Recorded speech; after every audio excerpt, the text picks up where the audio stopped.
Have you ever seen a town that went from rich and crowded to completely empty in just a few years? A place where thousands of people once chased their dreams, but today only broken buildings remain in the desert. Welcome to Rhyolite, Nevada, one of America's most famous ghost towns.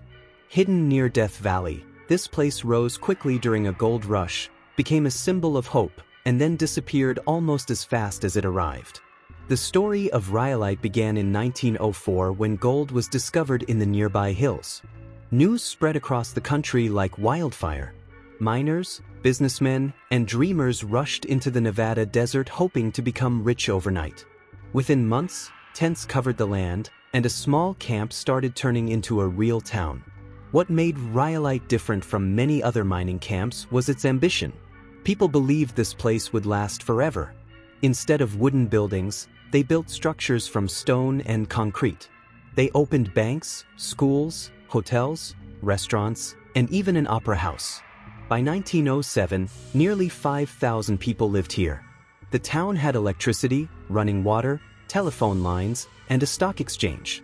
For a short time, Rhyolite looked like the future of the American West. One of the most famous buildings was the three-story Cook Bank building. It was built with expensive materials and designed to show confidence in the town's future.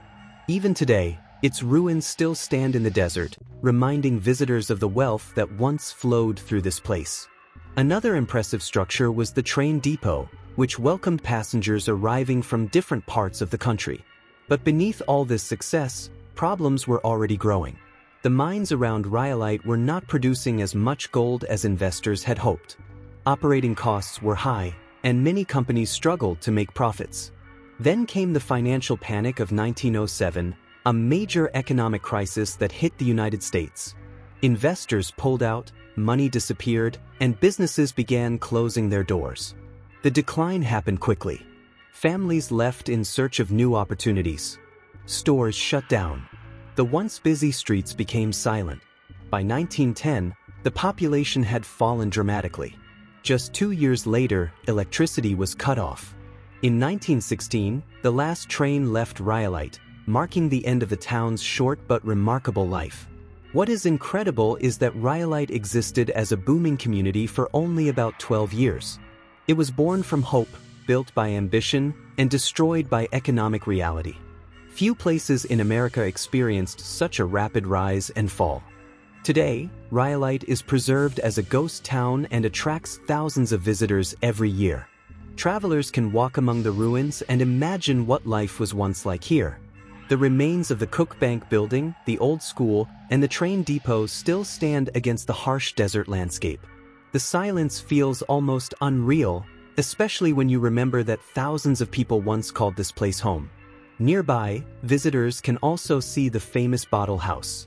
Built in 1906 by Tom Kelly, the house was made from thousands of glass bottles because wood was expensive and hard to find in the desert.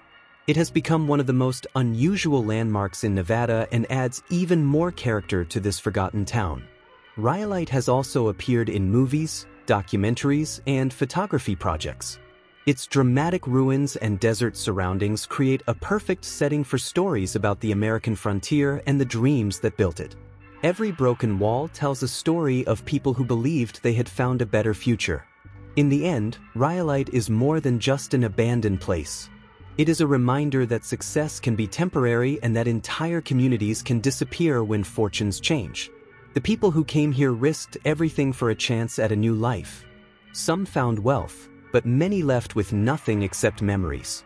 And today, under the hot Nevada sun, the empty streets of Rhyolite still whisper the story of a town that burned brightly, but only for a moment.